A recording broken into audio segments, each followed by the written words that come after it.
Hey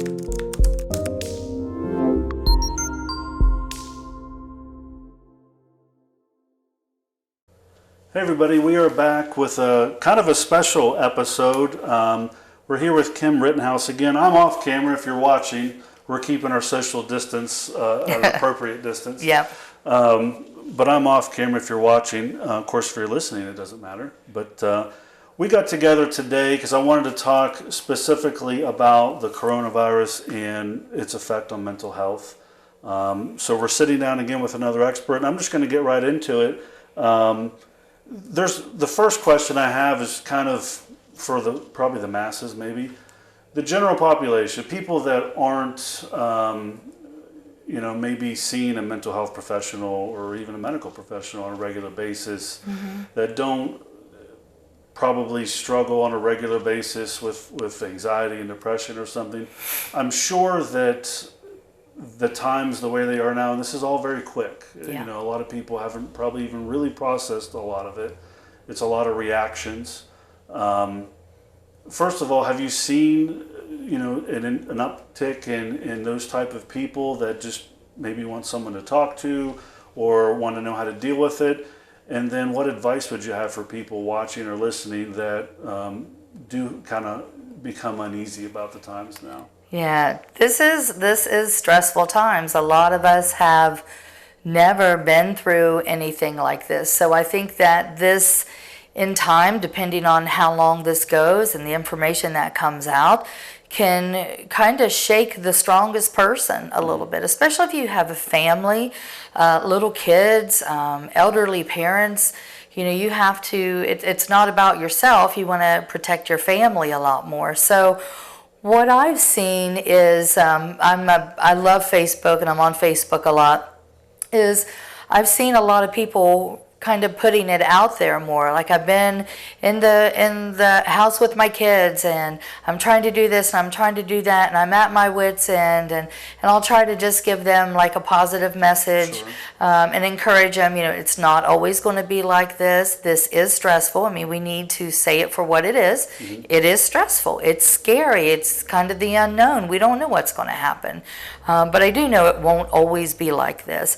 And then I see other people on Facebook that they're putting, I'm stressed out. I have anxiety already, and this is just putting me over the edge. So I think one of the things to do to help people is to be very sensitive to their needs. I mean, we're humans, we get scared.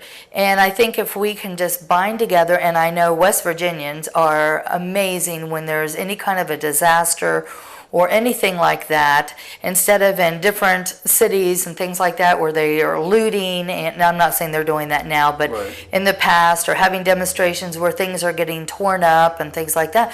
In West Virginia, we don't do that. Right. I mean, we come together as a community and as a neighborhood. We look out for each other. And so right now, I think you're seeing with hoarding and things like that, people are scared. This might not really be that person's personality, but they're scared.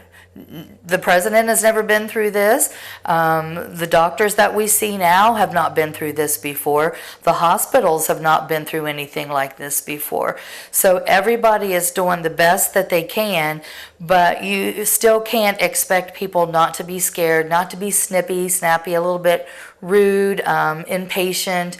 I think as time goes on and we all see that we're going to be okay, that things will settle down quickly. I mean, West Virginians especially, we're resilient. We bounce back. We are a culture that has never really had a lot. So we've always had to rely on, doing things on our own. I mean, if you worry about meat, we have a lot of hunters in this area. So if you don't have hamburger, I mean, I know you're not supposed to go deer hunting right now, but don't do it and didn't get in trouble. But I mean, we're survivors. Right. We'll be fine.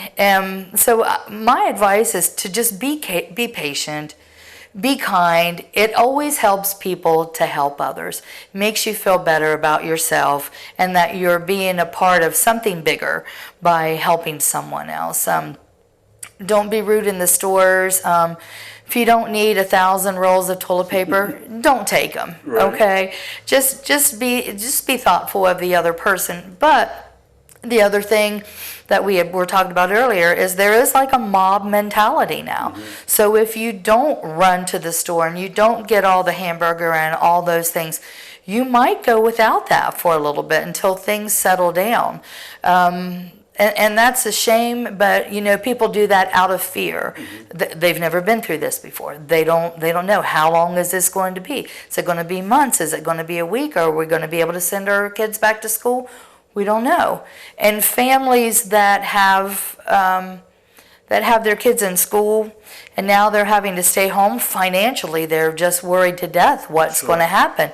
And you have these kids too that some of them, especially with our church, I go to 14th Avenue Gospel Mission Church, and we have several kids that we pick up on a bus, and we feed them breakfast of a morning on Sunday mornings, and on Wednesday evenings, we are their supper. So, they're shutting different things down now. And so these kids, it's a legitimate concern that some of these kids won't get good meals unless the school is doing what they're doing, and good citizens with big hearts are going out and doing that. So like I said, everybody's a little bit angry about hoarding toilet paper and different things like that, but you're also seeing a community come together. Right. So let's not focus on the negative, but look at the positive, how we're helping each other. Yeah, and I think that we're still it seems like we've been dealing with this for a while, but we really haven't. Right. As we sit here today, it's Friday, March 20th. I was on the road last Thursday, not yesterday, but the week before, so I was driving and I was obviously not on my phone. I was out of context with anything newsworthy, and that's when a lot of things major got canceled and people started thinking this is real. Right. That's only a week ago. Right. So I think people probably still are in that fearful thing, but I think hopefully once it sets in, and my guess is, especially the business community, that's able to help in any way they can, they will. Once that uneasiness, all right, we're settled in, it's going to be a little while, let's make the best of this. Right. As Americans, as West Virginians, we've been through worse. We really, really have. And we've bounced back and we've did fine. But, we have to bring forward and acknowledge that there's legitimate concerns. People's financial future is in jeopardy. A lot of the little people that have small businesses and things like that, the Red Barn Diner out in Mineral Wells, that's a very small little place, and if they don't get to stay open and things like that, that hurts them. So there are legitimate concerns, and maybe these people have never had anxiety before, but if you've ever had financial worries, it's consuming. You have creditors calling you, you can't do what you needed to do. How is your future going to be? So you compound that with maybe even hearing fake news on TV, hysteria from the media. I think they've played a big part in this. I think that people just thought maybe it was hype at the beginning, just to get people to do this and do that. But then when you see your government officials, the president, Vice President Mike Pence, and different governors getting up and, like you said, start shutting things down. Well, wait a minute, this is real, and I'm not ready, so now I've got to rush out there, and I've got to get all this stuff, when maybe you might need to, I don't know, but, it's very scary. Well, let me ask you, obviously one of the recommendations most likely will be if you're not used to experiencing some anxiety or depressive type thoughts, obviously calling an office like this one is on the list of things to do. But what are some things people can do on their own by themselves as a family to maybe ease some of those, if they're mild type of thoughts and symptoms? Well, I always keep an open line of communication with your family members. Talk to them about how you're feeling. Don't keep it in. Don't, no, because when you do that, it just kind of rots your inside. It makes things 10 times worse. And a lot of times people will get the wrong idea. They'll assume they know what you're thinking, but then they don't.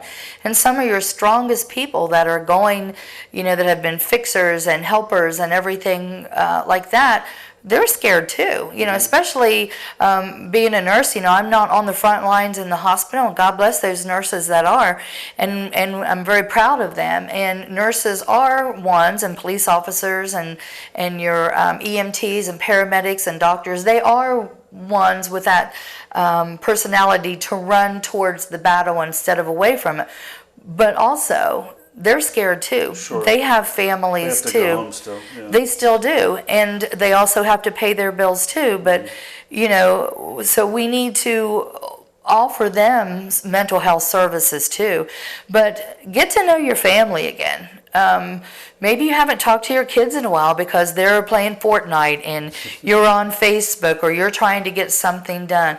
Reconnect with them, find out things, and really it might even be difficult at times, because you haven't talked to them in a while. Maybe they haven't talked to you in a while.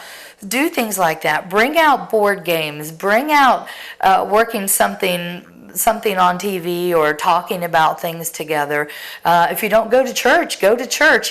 When you can go back to church. A lot of them are live streaming right now. But do things like that. If you can go out in your yard, keep your windows open, don't close your blinds, be able to look outside a lot. Exercise is important. That keeps your body healthy. Eating properly is really, really good for you. Lots of fruits and vegetables. Kind of watch the carbs. That kind of brings you down a little bit. Doing something fun, like watching the Beverly Hillbillies. I mean, you can't hardly watch them without laughing. Right. But doing something that brings you up and not brings you down. Get the correct information. There's so much misinformation out there, and you're hearing from this person and that person, and sometimes Facebook is not the most accurate thing to get your information from. Go to the CDC website, follow their guidelines, do the social distancing, which is now a big word, wash your hands. If you don't have hand sanitizer, it's okay. We still have soap and water, and that's always worked in the past. So don't panic if you don't have something. This will level out, but call a mental health professional. Call your neighbor, talk to them on the phone, check on them.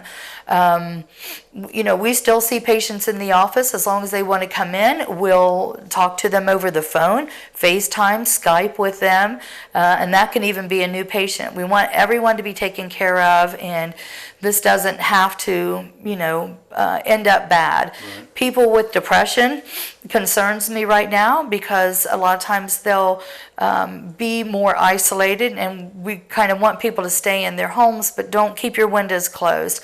Try to make yourself get up at a certain time and go to bed at a certain time. Get that good sleep. Watch your caffeine intake.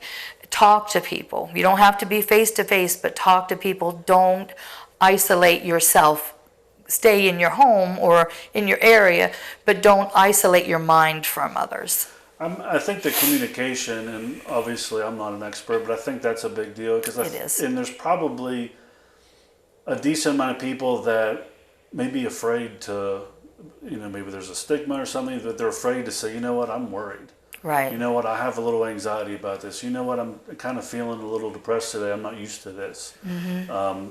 It might be tough for some people to even open up to a family member or a close friend that those thoughts are occurring, but it's okay, right? Oh, yeah, it is, because this doesn't mean that you have depression or that you have anxiety. It just means that it's sad right now, especially our elderly are having to stay in, so there's a big risk of, them getting more depressed. So with the increase in depression and isolation, you have that higher risk for suicide. I'm concerned about that.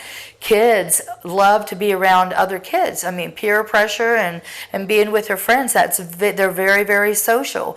If you would have a kid that's already got some issues and things like that, now they're not allowed to be in a distance with their kid, we got to watch that. So yeah, that's the kid thing is really important. There was a comedian I listened to the other day that said, something about school, and well, kids' favorite thing about school is the learning part, and we can still do that at home. Yeah. The interactions with the other kids. It's not necessary. They're just making a joke about Yeah, it. But no, that's very that is a important. huge part of just growing up.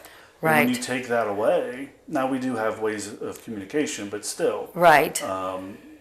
we can still kind of somewhat replace the learning, if you will, but it's the isolation as a child or as a young person's Right. something serious. Right. Potentially. And then, you also have another big concern. I mean, this can branch out in so many different ways.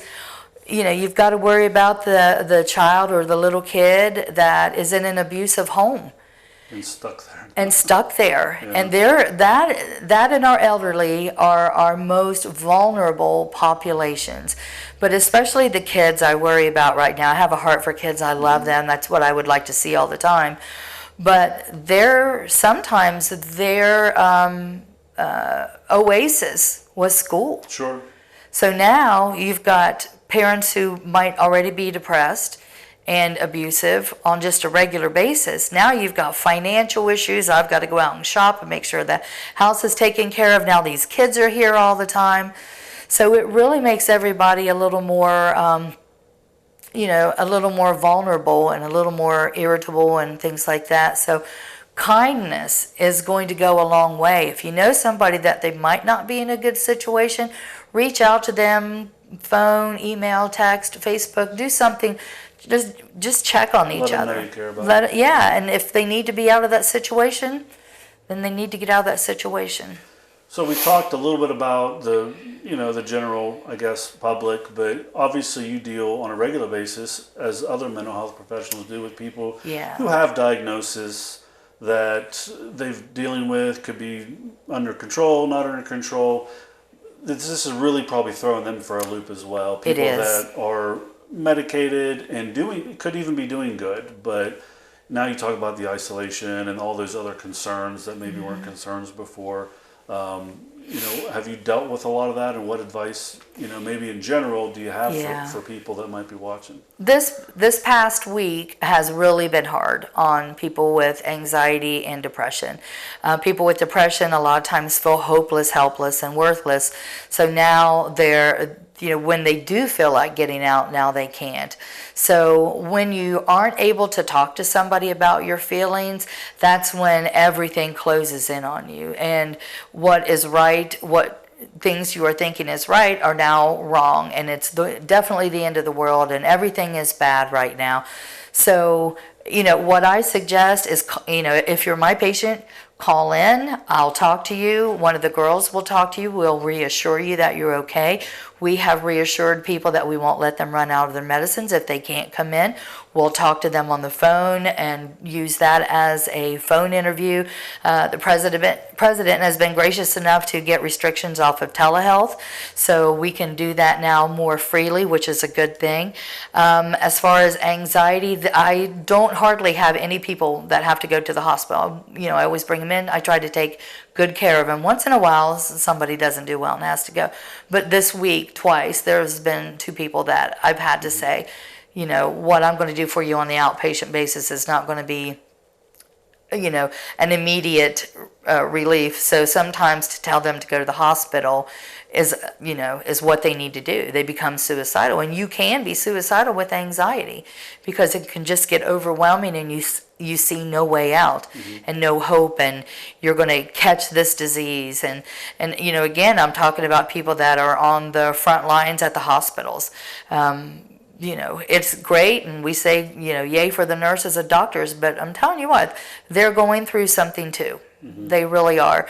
So call your mental health provider, even if you just get to talk to them on the phone, like just to hear their voice, FaceTime with them, see their face, just be present for them. Definitely do that, and just be kind, and don't be ashamed. Everybody's scared. Sure. When I first heard the news, I'm like, I don't know about this. Luckily we're okay and everything like that. But then I get people calling, and they just need to know that their feelings are validated, that there's nothing wrong with them. They're in the same boat with everybody else. take your medication, talk, call your therapist. If there's people in your house, don't everybody go into a separate room. Sure. Stay as a family. Stay as a family. I think that's what's going to get us through this. So to kind of wrap things up, as far as the business here, it's pretty much business as normal, with the exception of some of the using technology to communicate with some people. Right. Business has picked up over the past couple weeks since this has started. And we try to make ourselves very available to everybody, bring them in if they say, hey, can I talk to Kim? Well, if you need to talk to me, you probably need to come in, or I will call them back. So we just try to make sure that we're present for everyone. Sure. Well, I appreciate you taking a few minutes to chat about this. Obviously, Thank you. People think about the medical side of it and hand washing and, the distance and stuff, and that makes perfect sense. I don't know if there's enough of a conversation on the mental health side of people that they don't want to talk about it to everybody, or anybody. So I think that communication part was really important. So again, thank you for taking a few minutes, and we'll definitely come back and talk again. Thank you.